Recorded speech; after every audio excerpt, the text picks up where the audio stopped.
Dice capítulo 1, el plan de Dios revelado, o sea, la creación. Dice, hace algunos años un grupo de líderes de la iglesia decidieron apartar varios días para oración y consulta. Se reunieron para encontrar respuesta a la siguiente pregunta. ¿Cuál es el mínimo conocimiento y entendimiento bíblico que un trabajador cristiano necesita para tener éxito en la salvación de almas? Evangelismo, nuevas obras y ministerio pastoral. Se necesitan 9 cosas. Estos son los requisitos mínimos en conceptos bíblicos para llevar a cabo un ministerio. Se los presentamos a usted para que sea considerado en oración. Inciso A, Dios desea una familia. Dios el Padre desea tener una familia de hijos e hijas, quienes serán como Él y ejercitarán dominio sobre la creación. La manera en que Dios intentó crear esta familia fue un misterio divino o secreto, revelado al apóstol Pablo por el mismo Dios. Pablo habla de estas maravillas, de esta maravillosa revelación en su carta a la iglesia de Efesos. Esto es lo que Dios planeó para nosotros. Aquí para empezar, Dios tiene un plan para cada uno de nosotros. Dios ha creado el universo con un propósito fundamental. Ese propósito fundamental es que nosotros seamos semejantes a Dios. Para eso fue su primer propósito, crear a la humanidad para que seamos como Él y seamos principalmente sus hijos. Dice que hay 9 propósitos principales. Vamos a ver varios de ellos. Dice, punto número 1, sus hijos. Antes de que el mundo fuera creado, Dios eligió hacernos sus hijos a través de Jesucristo. Antes éramos desechados por no ser conscientes de lo que Jesucristo había hecho por nosotros. Por no ser judíos, estábamos desechados prácticamente de todo lo que es la gloria de Dios.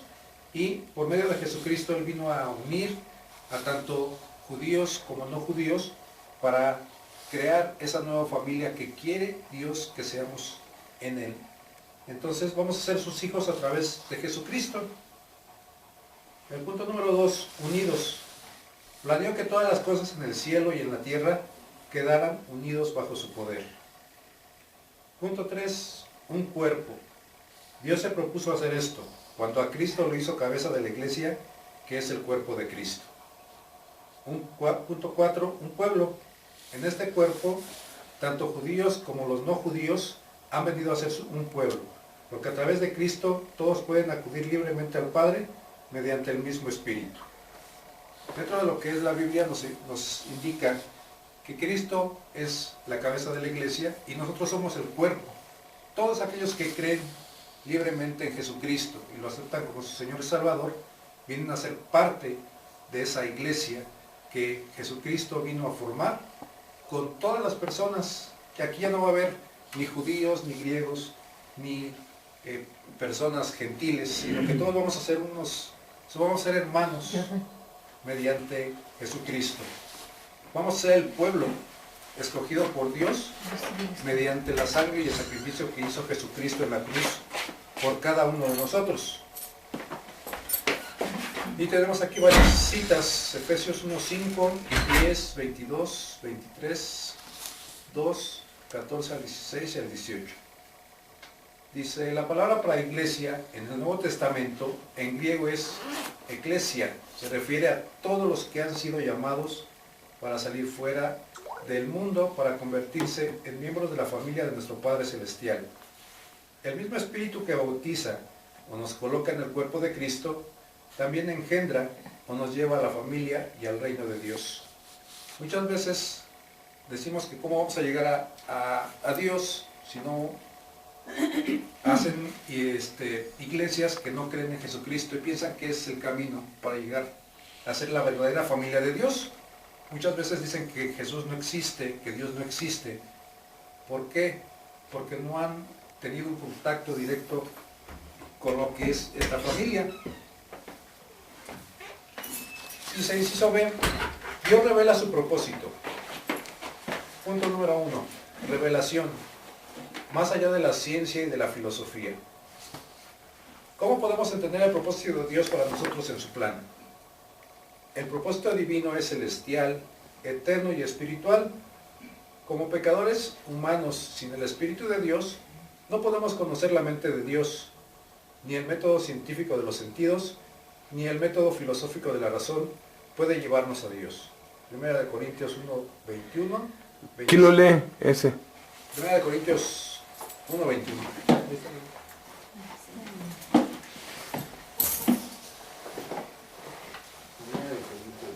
1:21 y 25. 1:21. Ajá. 21 dice: ya que Dios en su sabio designio dispuso que el mundo no conociera mediante la sabiduría humana, tuvo bien a salvar mediante la locura de la predicación a los que creen. 25 dice: pues la locura de Dios es más sabia que la sabiduría humana, y la debilidad de Dios es más fuerte que la fuerza humana. Luego 3:19. 3:19. 1 Corintios 3:19. Dice: porque a los ojos de la sabiduría, porque a los ojos de Dios la sabiduría de este mundo es locura, como está escrito: él atrapa a los sabios en su propia astucia. Muchos piensan que por medio de la filosofía o métodos científicos quieren conocer y determinar si Dios existe o no. Y muchas veces hemos visto que se encierran en sus filosofías y determinan que Dios no existe. La ciencia, si no hay una forma de comprobarlo físicamente, determina que no existen las cosas. Para ellos esa es su principal fuente de sabiduría. Y no determinan que Dios exista. Esto viene a colación, digamos, podemos poner un ejemplo en cuanto a esto. Había si me dejan contar una pequeña historia, que dice que una persona llega a una estética, llega a cortarse el pelo. Y en el ínter de que está el peluquero haciendo su trabajo con esta persona, empiezan a hablar de diferentes temas. Y sale a cotación el tema principal de Dios. Y le decía al peluquero: es que Dios no existe. ¿Por qué? Le pregunta el cliente. Es que si Dios existiera, no habría tanta gente pobre, no habría tanta hambre, no habría guerras, no habría tanta infidelidad en el mundo. Y el cliente, pues no habiendo con qué responderle, no le dijo nada. Entonces el peluquero termina de hacer su trabajo y el cliente se para y al salir a la puerta ve a una persona indigente con el cabello largo y todo barbudo. Y piensa y regresa con el barbero y le dice: ¿sabe qué? Los estilistas no existen. Y le dice el peluquero: no, ¿cómo no? ¿Y yo qué soy? Y le dice tras el cliente: no, pero es que los barberos no existen, los peluqueros no existen. ¿Pero por qué dice eso? Si aquí estoy yo y acabo de trabajar con usted. Es que es muy fácil. Si los peluqueros existieran, esta persona que está aquí afuera no estaría así greñuda y barbuda. Y el peluquero dice: es que es fácil. Ese señor está así porque no viene conmigo. No se acerca a mí. Y el cliente le dice: exacto, eso es lo que yo quería oír. ¿Sabe por qué la gente dice que no existe Dios? Porque no se acercan a Él. Porque si se acercaran a Él, verían que Dios realmente existe. Y todas esas personas que están así, es porque no se han querido acercar a Dios. Entonces, en ese mismo momento, estamos viendo uno de los propósitos de Dios, es que te tienes que acercar a Él. Dios está contigo. Y si no te acercas, lógicamente, no lo vas a encontrar. Y es lo que mucha gente piensa. ¿Por qué? Porque no ha tenido esa sensación de acercarse y dejar a un lado la ciencia y la filosofía, de que tiene que verlo físicamente para poder creer en Él. Que son de las cuestiones que los métodos científicos y la filosofía tienen, que necesitan comprobarlo, tenerlo físicamente para poder decir que Dios existe. Punto número 2, Café sin- revelación sin del azúcar. Espíritu Santo. Café también. El hombre no puede conocer a Dios a través de su propio intelecto. Necesitamos al Espíritu Santo para hacernos entender a Dios y sus propósitos. Jesús expresó la misma verdad con estas palabras. Mateo 11, 25 y 26. ¿Mateo qué? 11, 25 y 26. No conoce la 11, 25 y 26.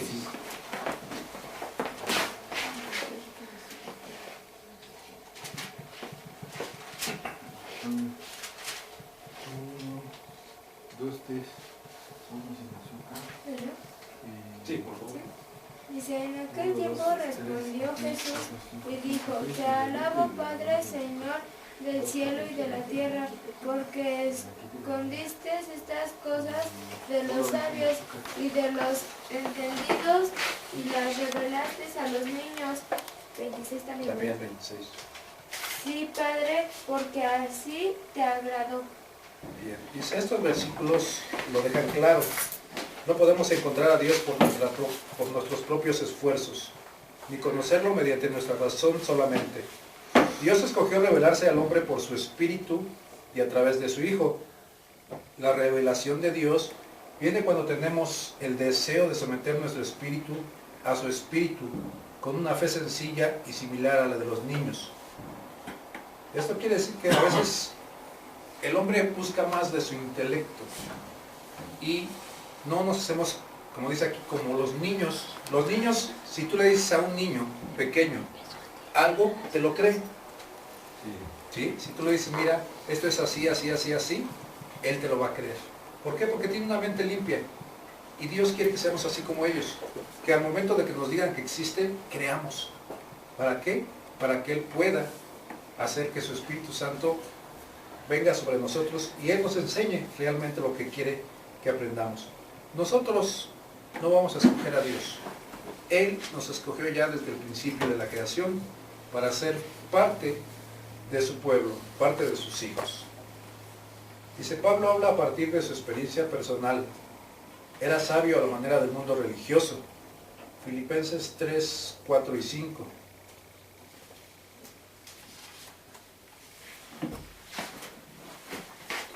Filipenses 3, 4 y 5. ¿Por qué no las vas buscando, Jordan? Y así es más ágil la cosa y más rápido. Tres, sí. ¿Tres, cuatro, cinco? 3, 4 y 5.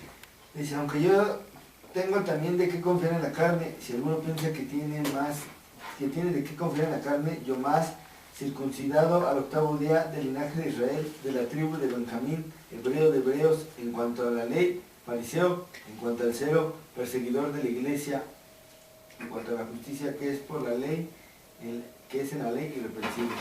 Ve aquí tenemos un ejemplo bien práctico. Pablo era una persona con un intelecto bárbaro, era grande, era estudiado, era, como dicen, un letrado, era un sabio a la manera religiosa, conocía toda la ley de principio a fin. Y así a veces pasa. Muchas veces encontramos personas que conocen la Biblia de principio a fin, conocen la Biblia de tal manera que se la saben al derecho y al revés, pero no la aplican conforme a la sabiduría de Dios. Quieren aplicarla de acuerdo a su sabiduría, a su conocimiento. Y esto es lo que Dios no quiere. Dios quiere que nosotros dejemos esa sabiduría aparte y empecemos a manejarla de acuerdo a lo que su Espíritu nos vaya diciendo. Dice, Pablo era un hombre con aspiraciones de llegar a ser un miembro del Sanedrín, el Concilio Consejo Supremo de los Judíos. Sin embargo, estuvo dispuesto a humillar su corazón y mente ante Dios, de la misma forma en que lo hace un niño, antes de poder aprender los caminos de Dios.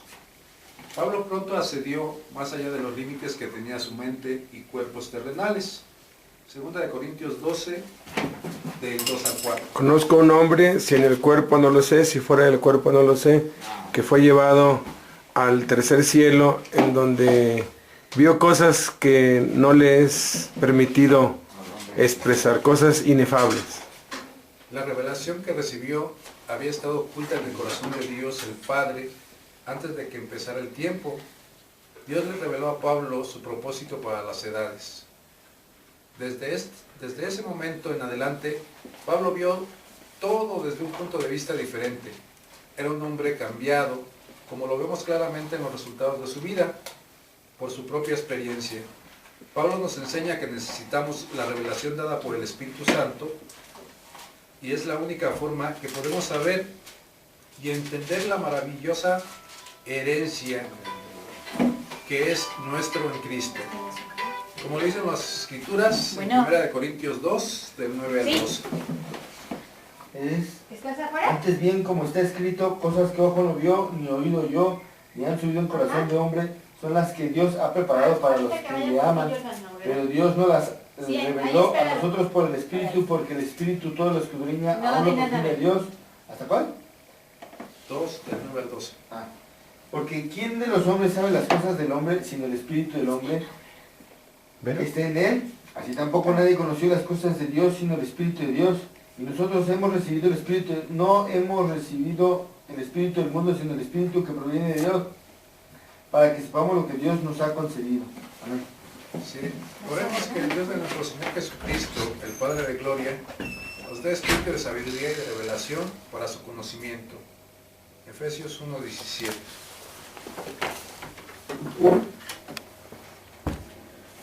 No, Efesios 1:17. Es que yo estaba buscando Jordan.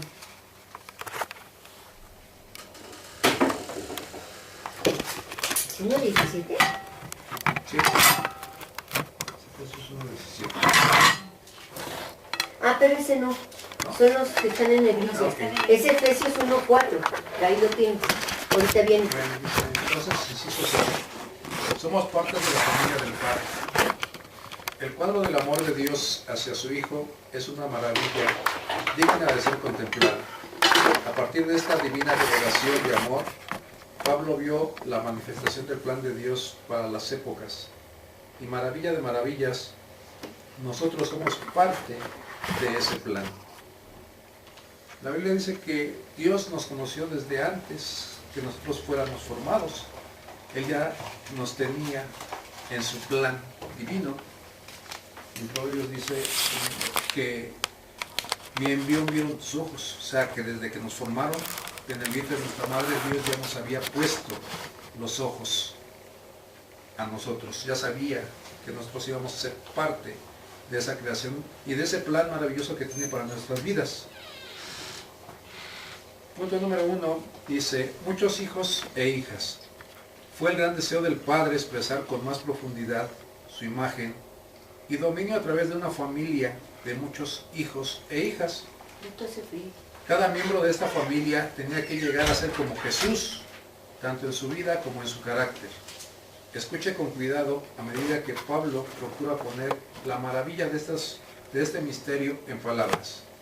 Efesios 1, 4 y 5.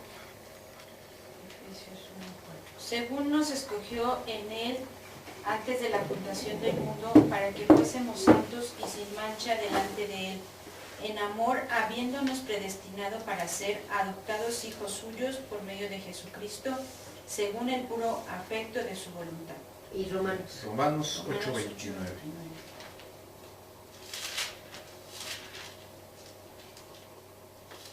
Pues a los que antes conoció también los predestinó para que fuesen hechos conformes a la imagen de su Hijo, para que él sea el primogénito entre muchos hermanos.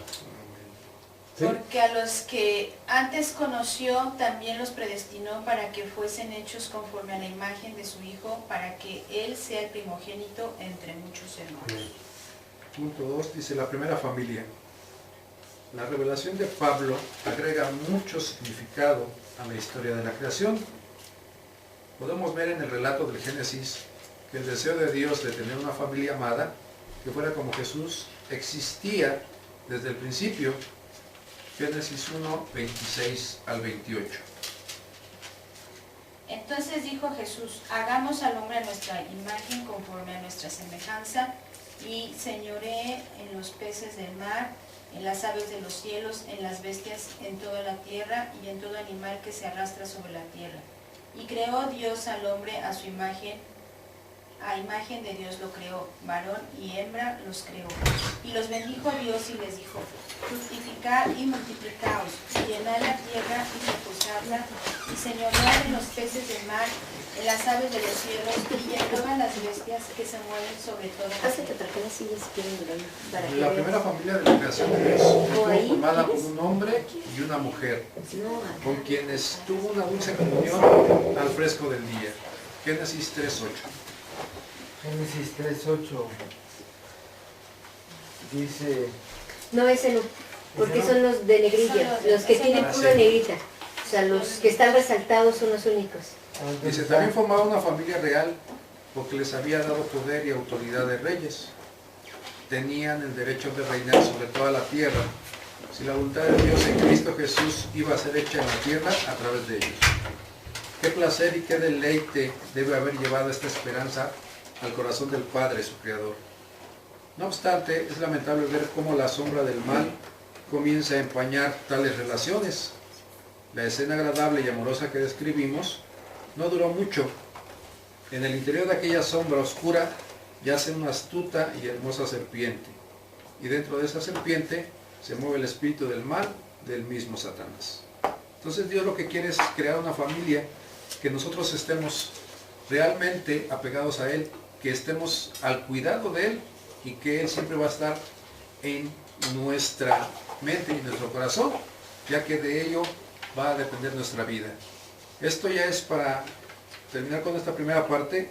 Quisiera que también comentarles otra pequeña reflexión, en la cual iba una pequeña de aproximadamente 9 años en el aeropuerto, iba caminando sola, iba por los pasillos y de repente se fue y se dirigió al avión. Sola la pequeña, sube las escalinatas y sube al avión y va y se sienta en un asiento. Al lado de ella iba una viejita, una señora ya de edad avanzada, y sin tomar el aspecto de que la niña iba sola, el avión despegó y se fue. Durante el transcurso del viaje, el avión empezó a tener problemas de turbulencia. La turbulencia existe de que el avión se empieza a mover grandemente, y la persona de edad adulta, la señora, empezó a preocuparse y empezó a tener miedo porque el avión se movía bastante aterrador, por decirlo así. En cambio la niña iba con una paz y una tranquilidad que a la señora le causó extrañeza, porque esta niña que viene conmigo está muy tranquila y no siente ni miedo, ni terror, ni nada. Y le pregunta a la niña, oye niña, ¿qué no ves cómo estás sintiendo este avión? ¿Qué no te da miedo? Y la niña muy tranquila dice, no. Oye, pero ¿no ves el momento que estamos pasando? Toda la gente está bien preocupada y tú muy tranquila. Pues, ¿qué te pasa? Y la niña le contesta, es que mi papá me dijo que pasara lo que pasara, nunca me iba a dejar que me pasara nada. Que así estuviera en lo peor, no me iba a pasar a mí nada. Y yo confío en él. Y la señora, muy espantada, dice, oye, ¿pero dónde está tu papá? No lo veo por ningún lado. Entonces, ¿en qué trabaja tu papá? ¿Sabe qué? Es que mi papá es el piloto. Y a veces así nos pasa. Si confiamos plenamente en Dios, Él es el que va a manejar nuestra vida. Y nada nos va a pasar. ¿Por qué? Porque Él promete que nos va a cuidar y no nos va a pasar nada si estamos confiando plenamente en Dios. Y es parte de lo que Él quiere, que formemos parte de su familia, y Él nos va a cuidar y nos va a dar todo lo que realmente necesitemos. ¿Sí? amén. Amén.